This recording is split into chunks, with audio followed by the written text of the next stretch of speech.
If a person does what I've done, they should be executed, bottom line. El 26 de junio de 1990, el día de su ejecución, James Edward Smith hizo una petición para su última comida que inquietó a todos. Solicitó un tipo especial de tierra utilizado en rituales vudú, ya que creía que lo ayudaría en su reencarnación. Estos son los 10 últimos deseos más perturbadores de condenados de muerte. Jimmy Glass. El día de su ejecución, Jimmy Glass estaba visiblemente nervioso. Le temblaban los dientes y el cuerpo entero. A pesar de eso, logró sonreír mientras lo ataban a la silla eléctrica, lo que provocó escalofríos entre los testigos. Eso no era lo único atormentando a las víctimas. Cuando le preguntaron cuáles serían sus últimas palabras, solo sonrió y dijo que quería ir a pescar. El 27 de mayo de 1962, Glass nació en una familia pobre. Su padre trabajaba como el repartidor de instrumentos de Arizona Chemical, una empresa que contrataba a los hijos de los empleados durante el verano, como labor temporal. Glass comenzó a trabajar ahí desde muy joven. A pesar de esto, se metía en problemas con frecuencia. Abandonó la escuela y tenía antecedentes penales por robo y agresión, mucho antes de cometer su crimen más grave. En diciembre de 1982, mientras estaba preso en la cárcel de Webster Parish, en Louisiana, él y su compañero de celda, Jimmy Wingo, planearon una fuga que ejecutaron exitosamente la víspera de Navidad. Una vez fuera, se dieron cuenta de que necesitaban dinero y un lugar para esconderse. Decidieron irrumpir en la casa de Newton Brown y su esposa Arlene, en Dixie Inn.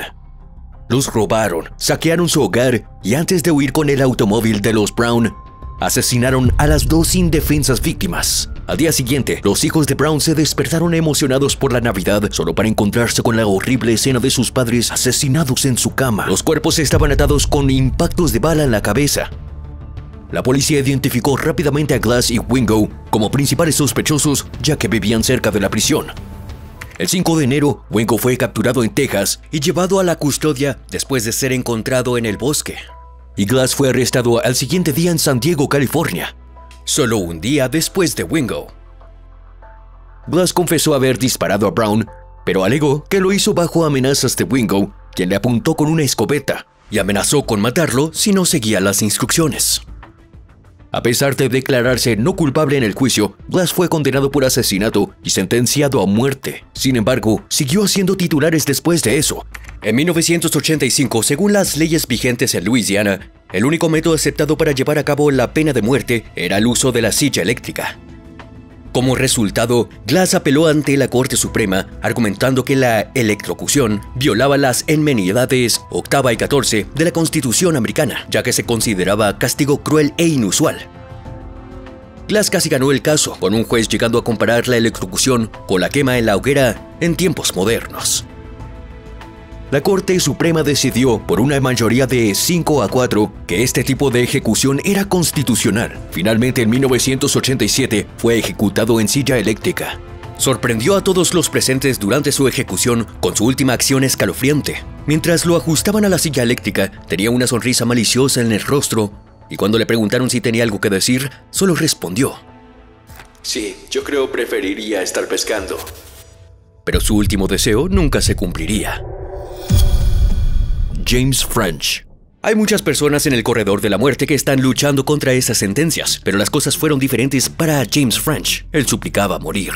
En 1958, James French fue condenado por matar a Frank Boone, un conductor de West Virginia, que le había dado un aventón mientras hacía autostop. Fue condenado a cadena perpetua en la penitenciaria estatal de Oklahoma en McAlester. French había solicitado una sentencia de muerte por ese cargo, pero el jurado decidió darle una cadena perpetua en contra de sus deseos. Decepcionado, French escribió varias cartas al gobernador pidiendo un nuevo juicio donde pudiera recibir la pena de muerte, pero las cartas quedaron sin respuestas e ignoradas. Mientras cumplía su cadena perpetua, French fue colocado con su compañero de celda Eddie D. Shelton, con quien no se llevaba bien. Para entonces, French se había cansado de la vida de prisión, lo que era una recta para el desastre. El 27 de octubre de 1961, French decidió matar a Shelton. Decidió darle a Shelton su última comida. Trató a Shelton con un sándwich de bistec y le permitió ir a desayunar. Sin embargo, al regreso de Shelton, French le colocó una toalla alrededor del cuello y lo estranguló hasta la muerte. Durante su juicio por el asesinato de Shelton, French solicitó que el juez lo sentenciara a muerte sin más apelaciones. Quería ser ejecutado en la silla eléctrica y afirmó que cometió el asesinato para obligar a Oklahoma a llevar a cabo el castigo. French fue declarado culpable de asesinar a Shelton y fue condenado a muerte como había deseado, pero no consiguió su deseo tan fácilmente. Tras su juicio inicial, el Tribunal de Apelaciones revocó el veredicto porque el jurado vio a French con restricciones, lo que pudo haber sesgado su opinión durante el juicio. En su segundo juicio, el jurado le preguntó al juez del distrito de Pittsburgh County, Robert J. Bell, durante las deliberaciones qué significaba la cadena perpetua. El tribunal consideró que la respuesta de Bell era inapropiada y declaró un juicio nulo. En 1965, solo después del tercer juicio, French pudo lograr su deseo de muerte. En cada uno de los 3 juicios, French admitió que mató a Shelton y dio la misma razón cada vez. Se descubrió que tenía una inteligencia superior según las pruebas psiquiátricas. Había terminado la preparatoria y 2 años de universidad y también había escrito un libro llamado We sobre la compulsión criminal. Las pruebas también mostraron que tenía antecedentes de intento de suicidio, pero siempre se echaba atrás en el último momento. Un psiquiatra señaló que el motivo de French para matar a su compañero de celda era hacer que el Estado lo ejecutara, ya que creía que merecía y deseaba la electrocución. El 10 de agosto de 1966, caminó tranquilamente hacia la cámara de ejecución. Una vez dentro, dijo a los periodistas que la sentencia de muerte nunca tuvo la intención de ser un elemento disuasorio para el asesinato. He leído mucho sobre el tema y no creo que nunca haya tenido la intención de ser un elemento disuasorio para el crimen. Era únicamente para erradicar a una persona de cometer otro acto de violencia. También dijo a los funcionarios de la prisión: No estoy muriendo por el asesinato, estoy muriendo por mis creencias. Y cuando se le preguntó si quería hacer alguna declaración final, French sonrió a los periodistas y dijo: ¿Qué tal esto para su titular? French frito. Momentos después, más de 2000 voltios de electricidad pasaron por el cuerpo de French. La electrocución duró 54 segundos. James Lewis Jackson, 7 de febrero de 2007. Justo momentos antes de recibir la inyección letal, James Lewis Jackson no ofreció palabras finales. Simplemente le dijo al alcalde que lo asesinaran. Pero ¿quién era James Lewis Jackson? ¿Y por qué estaba tan listo para morir? En 1995, Jackson se casó con una mujer llamada Sharon y se convirtió en el padrastro de sus 2 hijas, Sonny y Erica. Jackson y Sharon compartían un amor fuerte, pero su felicidad fue efímera. El matrimonio de Jackson y la vida que alguna vez fue feliz se vieron destruidos por su adicción a las drogas, su empleo inestable y su comportamiento controlador. Sin embargo, tristemente, lo peor estaba por llegar. El 9 de abril de 1997, una de las compañeras de trabajo de Sharon comenzó a preocuparse cuando ella no pasó a recogerla para ir al trabajo. Contactó a la hermana de Sharon, quien junto a su madre fue al apartamento de los Jackson y entraron a la residencia, encontrando los cuerpos de Sonny y Erica en una habitación y el cuerpo de Sharon en otra. Habían sido estranguladas. A las 9:40 am, James Jackson llegó en un auto justo cuando el departamento de sheriff estaba investigando los homicidios. Al mismo tiempo, el detective Anthony Rossi, el investigador principal, descubrió una nota escrita a mano encima de una cómoda. La nota decía: Amo a Sharon, Sonny, Erica. No pude cuidar mi familia. No tengo trabajo. Se los devolví a Dios. Él y ellas lo entenderán. James. El detective Rossi salió a hablar con Jackson, quien tranquilamente confesó haber matado a su esposa y sus hijastras. Jackson dijo que estaba molesto porque Sharon planeaba divorciarse de él y le preguntó a cada una de sus hijastras cómo se sentían respecto a la separación. Cuando una de las niñas dijo que no le importaba, Jackson la estranguló con su brazo. Hizo la misma pregunta a otra niña, y aunque ella le dijo que lo amaba y quería que siguiera en su vida, Jackson también la mató. Colocó a ambas niñas en sus camas y luego estranguló a su esposa cuando ella regresó a casa. La policía no se sorprendió por el comportamiento violento de Jackson, ya que anteriormente había pasado 5 años en prisión por disparar al padre de su exnovia, dejándolo sordo de un oído. El 28 de enero de 1998, Jackson fue condenado por el asesinato capital y recibió la pena de muerte. Jackson intentó apelar su condena y sentencia, pero la corte finalmente ratificó ambas. El 7 de febrero de 2007, Jackson entró a la cámara de ejecución con una sonrisa, aparentando estar sorprendentemente positivo y aceptando su destino inminente. Insinuó su deseo de reunirse con su familia en la otra vida, expresando: Este no es el final, sino el comienzo de un nuevo capítulo para ti y para mí, juntos para siempre. Y justo momentos antes de recibir la inyección letal, Jackson sonrió al alcalde y le dijo: Alcalde, asesíneme. Estoy listo para seguir. Es hora de comenzar esta fiesta. Carl Panzram. Este hombre, al igual que James Jackson, deseaba morir, pero tenía una actitud diferente. Maldijo a sus ejecutores y su último deseo fue que se apresuraran, porque estaba perdiendo la paciencia esperando a que terminaran con su vida. El 28 de junio de 1981, Carl Panzram nació en Minnesota, hijo de padres que habían emigrado desde Prusia Oriental. Su padre abandonó la familia cuando Panzram era solo un pequeño. A los 12 años, Panzram cometió su primer robo y terminó en la escuela de capacitación del estado de Minnesota, donde el personal lo trató de manera horrible, con golpizas, agresiones y torturas. Fue liberado de la escuela durante su adolescencia y no perdió el tiempo en huir de su casa. Panzram se trasladaba de un lugar a otro saltando de vagón en vagón. Robaba habitualmente a personas inocentes que se encontraba durante sus viajes, lo que eventualmente lo llevó a meterse en problemas con la ley.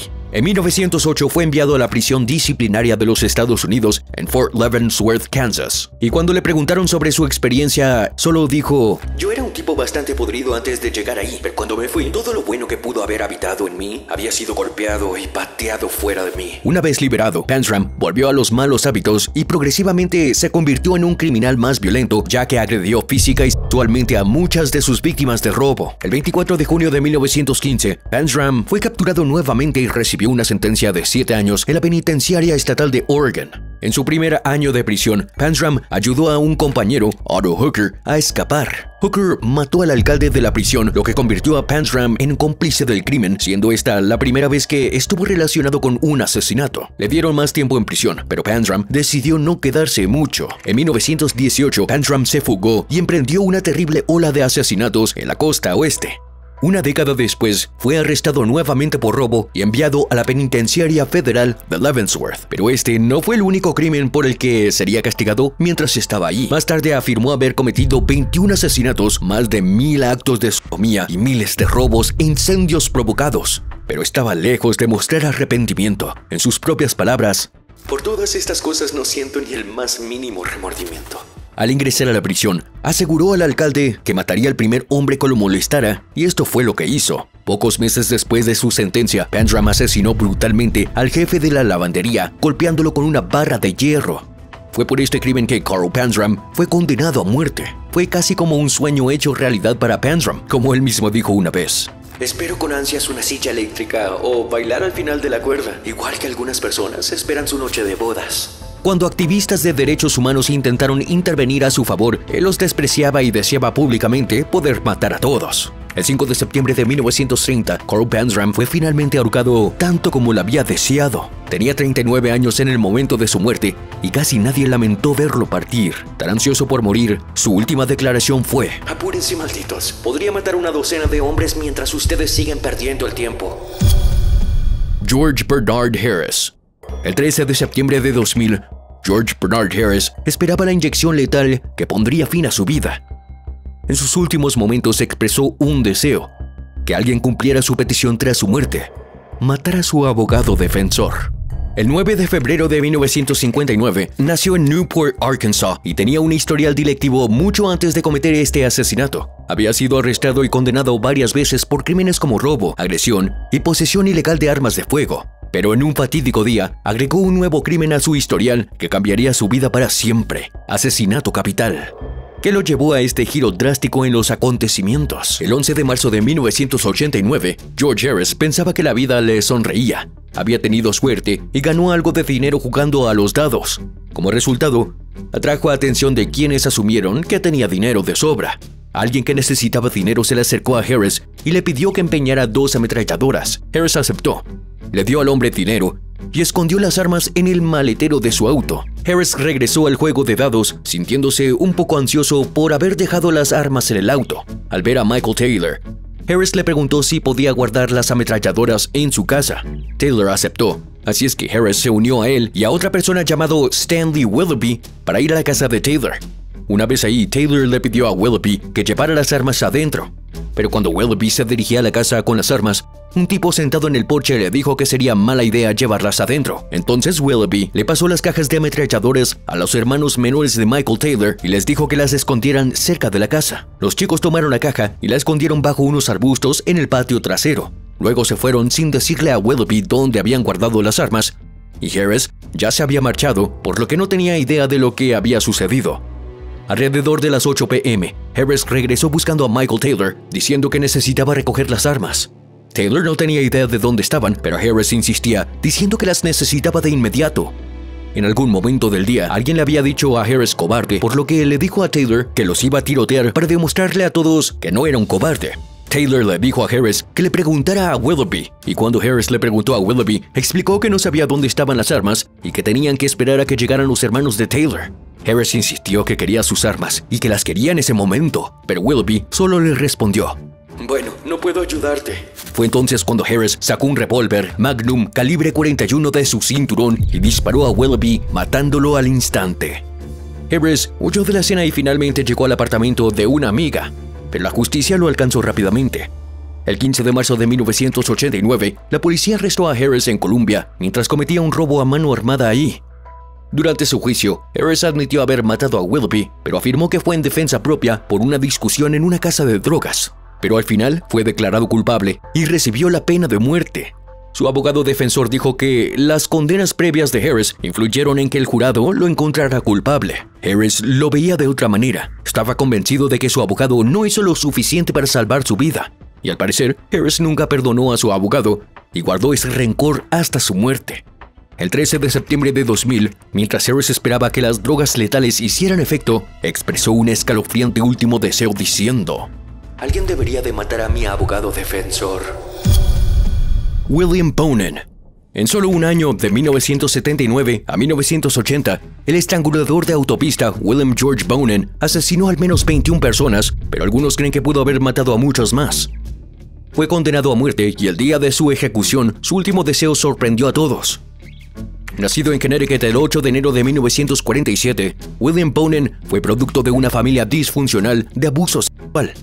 Su infancia estuvo marcada por su padre alcohólico y una madre ausente, dejando a su abuelo, un abusador sexual de niños condenado, como su principal cuidador. A la edad de 8 años, huyó de su hogar y durante sus primeros años de adolescencia fue enviado a un centro de detención juvenil por robar placas de autos. Mientras estaba en el centro de detención, se alega que Bonin fue abusado sexualmente por niños mayores. En 1965, Bonin se alistó en la Fuerza Aérea de los Estados Unidos y sirvió durante la Guerra de Vietnam como artillero de helicóptero. Fue allí donde su lado oscuro comenzó a revelarse. Durante su servicio militar, agredió sexualmente a 2 soldados bajo su mando. Cuando tenía 22 años, fue arrestado por agredir sexualmente a 5 niños en la región de South Bay y cumplió más de 5 años en la cárcel. Una vez que fue liberado, procedió a agredir sexualmente a otro niño. Bonin fue enviado inmediatamente de vuelta a prisión por 4 años adicionales. En 1979, William Bonin fue liberado una vez más de la prisión y juró no ser atrapado nunca más. Esto trágicamente resultó en la escalada de violencia a medida que Bonin comenzó a matar a sus víctimas para evitar dejar testigos o evidencia. Sin embargo, Bonin no cometió estos asesinatos solo, ya que tenía 4 cómplices: Vernon Butts, Gregory Miley, James Monroe y William Pugh. Esto hizo que su número de víctimas aumentara rápidamente. Más tarde, se mostró oficialmente que Bonin había asesinado a 14 niños y se cree que mató hasta 21. Algunos dicen que el total real es de 36 o incluso más alto. El número de víctimas habría seguido aumentando si no fuera por el arresto de uno de sus cómplices, William Pugh, quien confesó haber sido testigo de los asesinatos. Siguiendo sus declaraciones, la policía colocó rápidamente a Bonin bajo vigilancia. El 11 de junio de 1980, William Bonin salió en su camioneta, deteniéndose para hablar con 5 jóvenes en el camino. Finalmente, uno aceptó el viaje. La policía detuvo a Bonin mientras estaba en el acto de agredir sexualmente a la víctima. También encontraron una cuerda de nylon blanca, varios cuchillos y un grueso álbum de recortes sobre el estrangulador de la autopista en su camioneta. 4 de noviembre de 1981, William Bonin fue juzgado y recibió una sentencia de muerte. Posteriormente hizo historia como la primera persona en morir por inyección letal en California. El 23 de febrero de 1996, en su último día, Bonin pasó este tiempo con sus amigos y al final de la tarde fue escoltado a la celda de espera de la muerte. Para su última comida, William Bonin solicitó 2 pizzas grandes de pepperoni y salchicha, 3 pintas de helado y café y 3 paquetes de 6 latas de Coca-Cola regular. Y en sus últimas palabras, Bonin esperaba que la gente lo viera como un ejemplo y pensara 2 veces antes de infringir la ley. Yo sugiero que cuando una persona tenga un pensamiento de hacer algo serio contra la ley, debería de ir a un lugar tranquilo y pensarlo seriamente. Thomas J. Grasso. En 1995, justo antes de su ejecución, Thomas J. Grasso se molestó porque su última petición no se cumplió a su gusto y se aseguró que todos lo supieran. Nacido el 23 de noviembre de 1962 en West Babylon, Nueva York, Thomas Grasso era un niño cuando su hermano mayor, Joseph Thomas Grasso, murió trágicamente atropellado por un automóvil. Se suponía que Thomas llevaría el nombre de su hermano fallecido, pero su madre decidió llamarlo Thomas Joseph en lugar de eso, después de que una medium le advirtiera que llamarlo Joseph sería mala suerte. A pesar del cambio de nombre, la vida de Grasso estuvo llena de turbulencias que eventualmente lo llevaron a la cámara de ejecución. El 24 de diciembre de 1990, Grasso estranguló a Hilda Johnson, de 87 años, con sus propias luces de árbol de Navidad en su casa en Tulsa antes de robarla. Solo 6 meses después, asesinó a Leslie Holt, de 81 años, en Staten Island, después de robarle su cheque de seguridad social. Los detectives de Nueva York que investigaban el asesinato de Holt arrestaron a Grasso poco después del asesinato y confesó ambos asesinatos en 2 semanas. El 28 de septiembre de 1992, Grasso fue condenado a muerte en Oklahoma. El 20 de marzo de 1995, Grasso se dirigió desde su celda a la cámara de ejecución. Mientras lo ataban a la camilla, miró a los reporteros y dijo: No me dieron spaghettios, me dieron espagueti. Quiero que la prensa sepa esto. Para su última comida, Grasso solicitó 4 docenas de mejillones y almejas cocinadas al vapor, una doble hamburguesa con queso de Burger King, media docena de costillas de cerdo a la barbacoa y un batido de fresa. Pero lo que realmente quería, los spaghettios, no eran lo que recibió, para su gran decepción. Victor Feguer.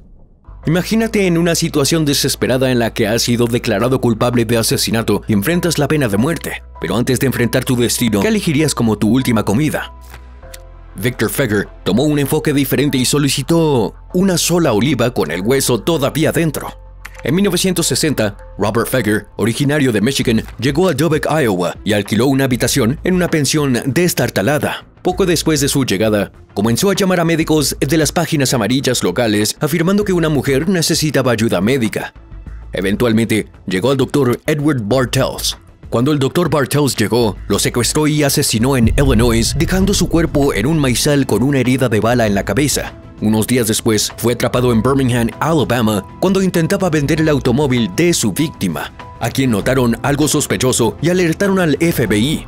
Debido a que Feguer transportó a su rehén a través de las fronteras estatales, se presentaron cargos federales en su contra. Intentó culpar a un drogadicto de Chicago por el asesinato, pero las autoridades no encontraron evidencia de la existencia de tal persona. Feguer fue finalmente condenado en un tribunal federal y sentenciado a muerte. El 15 de marzo de 1963, Feguer fue ejecutado por ahorcamiento. Para su última comida, Feguer solicitó una sola oliva con el hueso todavía dentro. Les dijo a los guardias que esperaba que un olivo brotara de su tumba como señal de paz. Feguer pudo haber estado contento con su última comida, pero la siguiente persona en nuestra lista definitivamente no lo estaba. Ricky Ray Rector. En enero de 1992, Ricky Ray Rector hizo una solicitud especial para una comida de postres lujosos. Sin embargo, después de terminar de comer, dejó a un lado su postre e informó a los oficiales correccionales que vinieron a llevarlo a la cámara de ejecución que quería guardarlo para más tarde. ¿Quién era Ricky Rector y cómo terminó en este estado mental tan perturbado? El 21 de marzo de 1981, Rector y algunos amigos condujeron a un salón de baile en Conway, Arkansas. Cuando un amigo de Rector se le negó la entrada por no pagar la tarifa de entrada de $3, Rector se enfureció y sacó una pistola calibre .38 de la cintura. Disparó varias veces, hiriendo a 2 y matando a un tercer hombre llamado Arthur Criswell. Después de abandonar la escena del crimen, Rector usó el automóvil de un amigo para vagar por la ciudad durante 3 días, buscando refugio en el bosque o quedándose con familiares. El 24 de marzo, la hermana de Rector logró convencerlo de que se entregara. Rector accedió a rendirse, pero solo al oficial Robert Martin, a quien conocía desde que era niño. Llegó a la casa de la madre de Rector poco después de las 3 p.m. y conversó con la madre y la hermana de Rector. Rector llegó poco después y saludó a Martin. Mientras Martin estaba distraído, Rector sacó rápidamente su arma y le disparó 2 veces.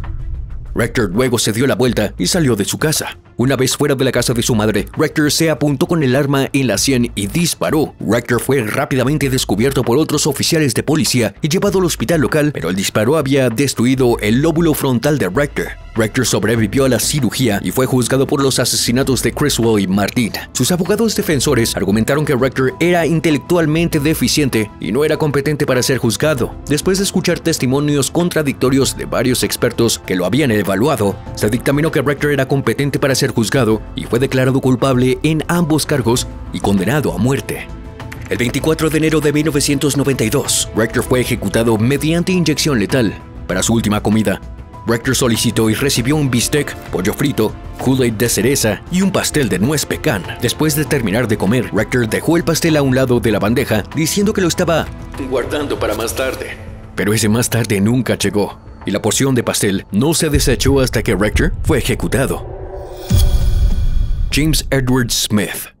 En 1990, James Edward Smith hizo una solicitud final de su última comida, y esta fue tan extraña que los funcionarios de la prisión lo rechazaron. Le dieron yogur sin sabor en su lugar. ¿Qué pasó exactamente? ¿Y qué hizo Smith para terminar en el corredor de la muerte? El 7 de marzo de 1983, Smith, un distribuidor de cartas de tarot, se acercó a la ventana de un cajero de la Union National Life Insurance Company en Houston, Texas. Pero no fue un día ordinario. Smith, con una máscara de medias y armado con un arma, abrió el vidrio y apuntó el arma al cajero, exigiéndole que le diera todo el dinero. Cuando ella se negó y buscó refugio detrás de un archivador, Smith cambió su atención a Larry Don Rowes, el gerente de distrito de 44 años de la compañía, que había estado parado a su lado. Rowes cumplió con las demandas de Smith y recuperó el dinero que luego le entregó a Smith en una bolsa de plástico. Pero cuando Rowes se alejó, Smith le ordenó que regresara a la ventana. Rowes le rogó a Smith que no le disparara, pero sus súplicas cayeron en oídos sordos. Smith apretó el gatillo 2 veces y el segundo disparo dio en el pecho de Rowes, matándolo. Smith salió corriendo rápidamente del edificio y fue perseguido a pie por los empleados. Corrieron por el campo y luego en un complejo de apartamentos donde Smith abrió fuego contra sus perseguidores. Pero mientras intentaba salir del complejo, tropezó en la calle y finalmente fue detenido por varias personas que lo perseguían. La policía llegó poco después y lo detuvo. Smith fue declarado culpable del asesinato capital y fue condenado a muerte por un jurado del condado de Harris. El 11 de mayo de 1988, Smith estaba originalmente programado para ser ejecutado ese día. La prisión puso todo en marcha y a Smith se le preguntó qué quería para su última comida, pero su respuesta sorprendió a todos.